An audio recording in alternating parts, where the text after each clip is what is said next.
The sun sets over the Jerusalem hills, casting golden light across the Talpiot neighborhood. The Versailles Wedding Hall stands as a modern structure against the ancient cityscape, 4 stories of cream-colored stone and large windows that glow with warm interior light. Cars pull into the parking lot in a steady stream. Families arrive in their finest clothes. Mothers smooth their children's hair.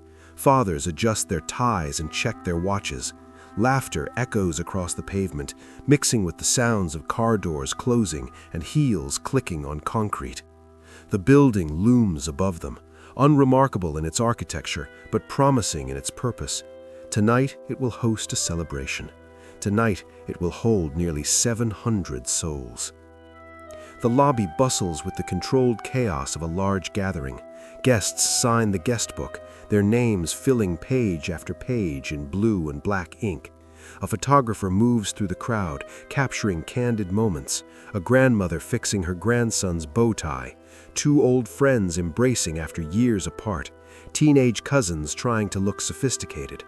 The air is thick with perfume and cologne, with the scent of fresh flowers arranged in tall vases near the entrance. Conversation fills every corner, voices overlapping in Hebrew, snippets of Russian, occasional English phrases. The bride, Karen, stands near the entrance in her white wedding gown, the fabric catching the light with each movement. Her smile is genuine, reaching her eyes as she greets each arriving guest with an embrace or a kiss on the cheek. Beside her, the groom, Asaf, stands tall in his crisp black tuxedo, shaking hands that reach for his, accepting backslaps and congratulations with grace. An elderly woman approaches Karen, her hands trembling slightly as she reaches out to touch the bride's face. The blessing she offers is ancient, traditional, spoken with the weight of generations. Asaf's grandfather moves slowly through the crowd. His cane taps a steady rhythm against the marble floor. His weathered face, lined with decades of sun and sorrow, of survival and celebration, breaks into a wide smile as he approaches the groom. When he reaches up to place a gnarled hand on his grandson's cheek, Asaf's eyes glisten with unshed tears. They both know who is missing from this moment. A 3-year-old boy weaves through the forest of adult legs, oblivious to the formality around him, clutching a small toy car. His world is simple. The car in his hand, the carpet beneath his feet, the fascinating patterns of light on the floor. His mother catches him just before he collides with a waiter carrying a tray of champagne glasses. The near miss goes unnoticed by most. Life continues its forward march. The 3rd floor has been transformed into an elegant celebration space. Round tables draped in white linens fill the room in careful arrangement, each topped with crystal centerpieces that catch and scatter the light from the chandeliers above. The ceiling soars high overhead, supported by pillars that appear sturdy, permanent, trustworthy. Nearly 700 guests fill the space, families reconnecting, friends catching up, neighbors making polite conversation.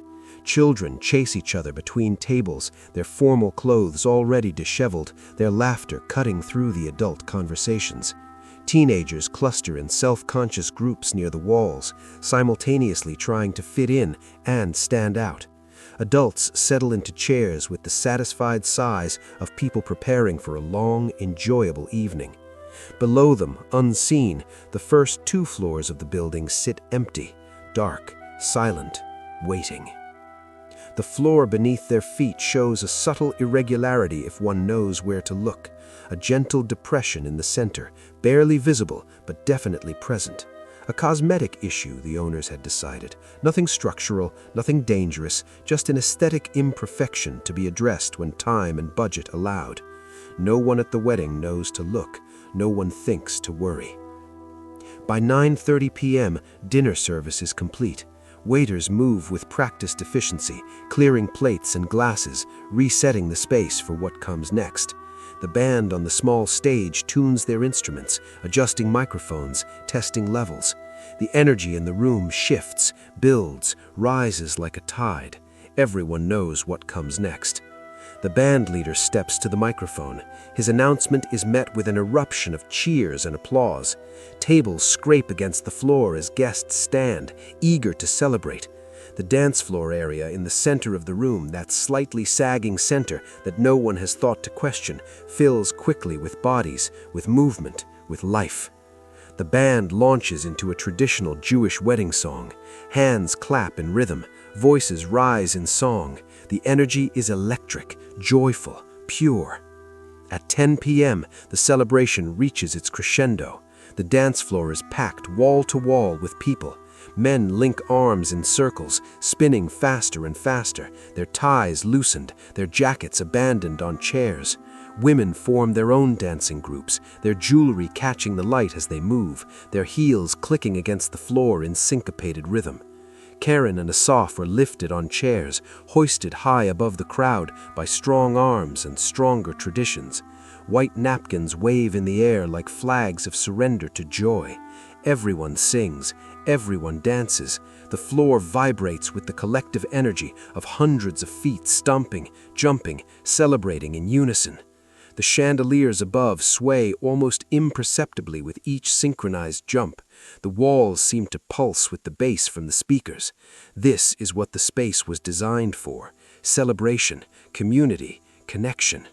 But beneath the surface, beneath the cosmetic fix of grout and fill that the owners applied weeks ago, the structure tells a different story. The Pal-Kal floor system, those lightweight metal boxes embedded in thin concrete, was never designed for this. Not for this weight, not for this dynamic load, not for hundreds of people moving as one. The band transitions to another song, this one a popular cover by Sarit Haddad, Lev Zahav, Heart of Gold. The crowd roars its approval. More people flood onto the dance floor, unable to resist, unwilling to miss a moment of this joy. The music pulses through the room. The bass drum pounds like a heartbeat. Hundreds of people move as one organism, united in celebration, bound by tradition and love and the simple human need to mark important moments with movement and music. At 10:43 p.m., a woman dancing in the thick of the crowd feels something change beneath her feet. The floor feels different, unsteady. She looks down, confusion crossing her face. She starts to say something to her husband beside her. The words never come. A sound unlike any other tears through the room, a deep, guttural crack that seems to come from the earth itself, from the building's bones, from some fundamental structural scream. Time fractures into slow motion. The music continues for a split second longer, the band not yet understanding, not yet seeing what is happening beneath the dancers' feet. The floor begins to sag more noticeably. People stumble, reaching for each other, for tables, for anything solid in a world that has suddenly become unstable. Arms windmill, bodies collide. Someone screams, but the sound is drowned in what comes next. Then, the entire center section of the third floor collapses. It happens in an instant and an eternity. The lightweight concrete slab, constructed 15 years ago, never designed to bear such concentrated weight, never tested for the vibrations of celebration, simply gives way. The cosmetic fix of grout and fill offers no resistance. The structure has reached its breaking point. People fall. Through the third floor, through the second floor, its own Pal-Kal structure unable to arrest the cascade. Through the first floor. 400 people plummet through 3 stories in a cascading avalanche of concrete, steel, furniture, and human bodies. Wedding guests become projectiles. Tables and chairs tumble end over end. The chandelier rips from the ceiling, trailing electrical wire like a comet's tail. The sound is catastrophic. The screaming of metal being torn apart, the explosive percussion of concrete hitting concrete, the cacophony of tables and chairs and crystal centerpieces crashing down through the void. And underneath it all, woven through it all, the screams. the screams of hundreds. It lasts less than 5 seconds. In those 5 seconds, everything changes. Silence falls for exactly 3 heartbeats. Then, the screaming begins in earnest. A massive hole, roughly 30 feet across, occupies the center of the 3rd floor where the dance floor had been moments before. Ragged edges of concrete and twisted steel reinforcement bars protrude from the perimeter like broken teeth. Tables and chairs have slid toward the opening, pulled by gravity toward the abyss. Some teeter on the edge. Those who were not dancing, those on the periphery, those still seated at tables along the walls, those who had stepped away for a moment of air or conversation, stare in shock at the void where their family and friends had stood seconds before, where their children had danced, where their parents had celebrated. A woman clutches the edge of the hole, her formal dress pooling around her knees, screaming a name over and over. Her voice is raw, primal, the sound of a soul being torn in half. A man crawls toward the opening on hands and knees, blood streaming from a gash on his forehead, his vision blurred, calling for his children. He doesn't remember falling. He doesn't remember hitting his head. He only knows his children were on that dance floor. The wedding cameraman, his equipment somehow still running, captures it all. The destruction, the chaos, the gaping wound in the floor. The moment joy became tragedy. This footage will air on news broadcasts worldwide within hours, a stark reminder of how quickly everything can change. The ground floor has become a hellscape of rubble and humanity. Concrete slabs the size of cars lie at impossible angles, having crashed through 2 floors before coming to rest. Steel reinforcement bars jut out from the rubble like broken bones piercing skin. Dust fills the air so thick it's hard to breathe, hard to see more than a few feet ahead. The emergency lighting casts everything in a sickly yellow glow. People are everywhere, some standing in shock, covered in white dust that makes them look like ghosts, like the walking dead. They touch their faces, their bodies, unable to believe they're alive. Others are trapped beneath rubble, their arms visible, reaching upward, grasping at air. Some lie motionless, their formal clothes soaked with blood that looks black in the dim light. A teenage girl stumbles through the debris field, her formal dress torn and bloodied, her hair white with concrete dust. She calls for her mother in a voice that cracks with each syllable. She doesn't yet know if she's walking toward her or away from her. A man pulls frantically at a concrete slab, his hands bleeding, his fingernails breaking, trying to reach someone underneath. He can hear them breathing. He can hear them asking for help, but the slab won't move. It won't move. A soft drawer emerges from the rubble like a figure rising from the grave. His tuxedo is shredded, the white shirt beneath stained red. His face is cut, his left eye swelling shut, but he's standing. He's alive. He begins searching, calling her name, his voice hoarse and desperate. He finds Karen partially buried beneath a fallen section of floor. Her wedding dress, that pristine white gown that had glowed in the lights just minutes ago, is no longer white. Gray dust, red blood. She's conscious, her eyes finding his, but her face is twisted in pain that no morphine will fully touch. He kneels beside her, his hands shaking as he tries to assess her injuries without moving her. Her hips. Something is wrong with her hips. The dress hides the full extent of the damage, but the angle of her body tells him enough. He lifts her as carefully as he can, cradling her in his arms the way he'd imagined carrying her across the threshold of their new life together. But this is wrong. Everything about this is wrong. This is their wedding night. This should be the beginning of everything. Instead, it feels like the end. Nearby, barely visible beneath a collapsed table and chairs, the 3-year-old boy with the toy car lies still. The car is still clutched in his small hand. He doesn't move. He doesn't cry. The silence from his small body is absolute. Somewhere in the rubble, buried beneath tons of concrete and twisted metal, Asaf's grandfather has already drawn his last breath. He will not be found until the heavy machinery arrives. By then, it will have been too long. People pour out of the building in waves, running, stumbling, carrying the injured in their arms. Their formal clothes are shredded and dust-covered, their carefully styled hair wild and white with concrete powder. Blood streaks their faces, mixing with tears and sweat. Some collapse on the pavement outside the moment they reach open air, gasping as if they've surfaced from drowning. Others wander in circles, their eyes unfocused, unable to process what just happened. Shock is setting in, that strange protective numbness that the brain provides when reality becomes too much to bear. A woman sits on the curb, her expensive dress pooling around her, staring at nothing. Her face is blank, tears stream down her cheeks, but she makes no sound. She doesn't blink, she doesn't move. She just sits and weeps silently, bearing witness to something that has no words.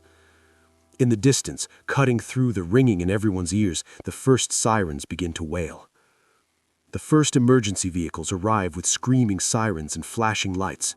Magen David Adom ambulances screech to a halt, their doors flying open before the vehicles have fully stopped. Paramedics jump out, their trained eyes already assessing the scene, already understanding the magnitude of what they're facing. A senior paramedic takes immediate command, his voice cutting through the chaos with the authority of experience. This is a mass casualty event. The protocols are clear. Scoop and run. Get the injured to hospitals, get them there fast. There's no time for detailed triage here. The building could collapse further. More people could be trapped.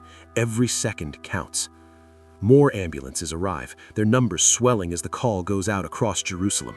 Then fire trucks, their crews prepared for rescue operations. Then police cars, their lights adding to the strobing red and blue that paints the scene in alternating urgency. Inside the building, rescuers work with frantic determination. They pull people from the rubble, some conscious and screaming, some unconscious but breathing, some neither conscious nor breathing but possibly salvageable if they can just get them to a hospital in time. Rescuers move through the debris field like ants through a destroyed colony, organized chaos driven by training and compassion.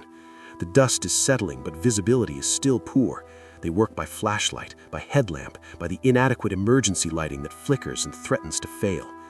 Every few seconds, a voice calls out. Someone found, someone alive, someone trapped who needs help. The calls overlap, creating a tapestry of desperation and hope. They lift slabs of concrete that should require machinery, their bodies finding strength that shouldn't be possible. Adrenaline is a powerful drug. Desperation makes people strong.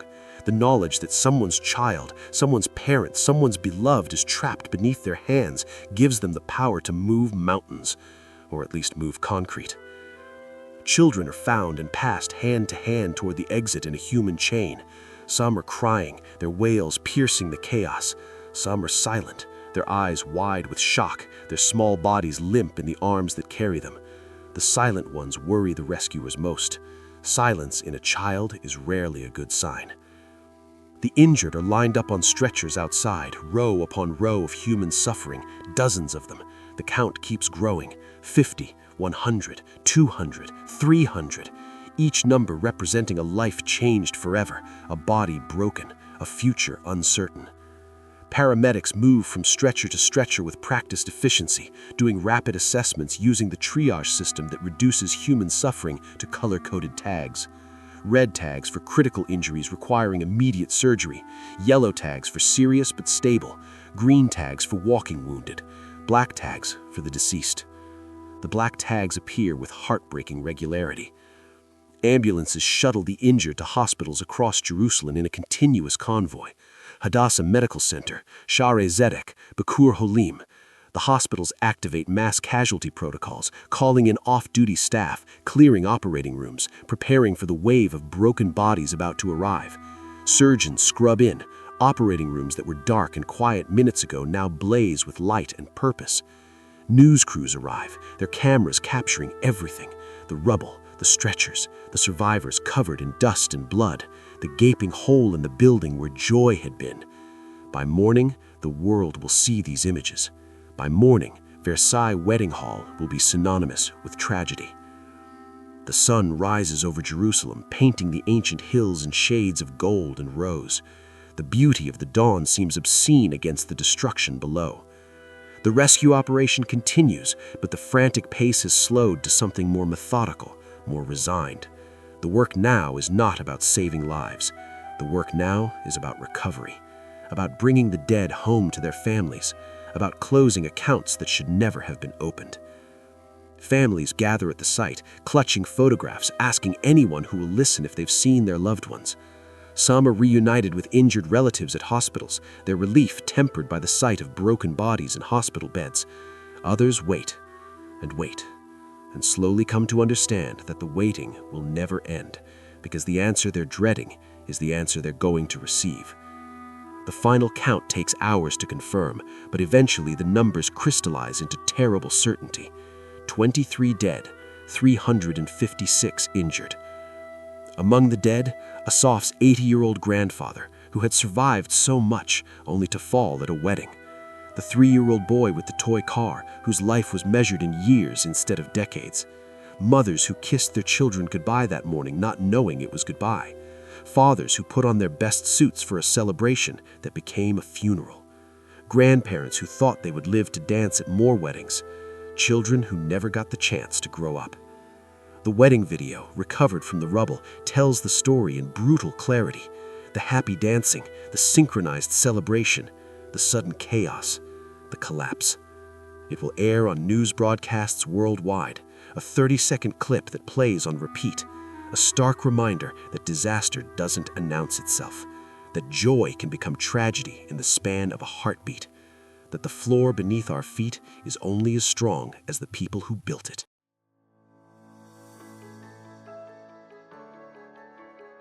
In the hours and days that followed, families waited in hospital corridors, rescuers worked through dust and twisted steel, and an entire country tried to understand how a wedding floor could simply disappear. The questions that emerged were painfully simple. What exactly failed inside that building? Why did no one stop it in time? And what has changed since to keep another hall full of people from meeting the same fate? In this next part, we will step back from the chaos of that night and focus on how the structure was built, how it was altered, and what investigators eventually concluded about the hidden weaknesses that turned a dance floor into a trap door. The Versailles Wedding Hall was a 3-story structure whose top floor was designed as a large event space with a wide, mostly column-free dance floor created using a system called the Pal-Kal method.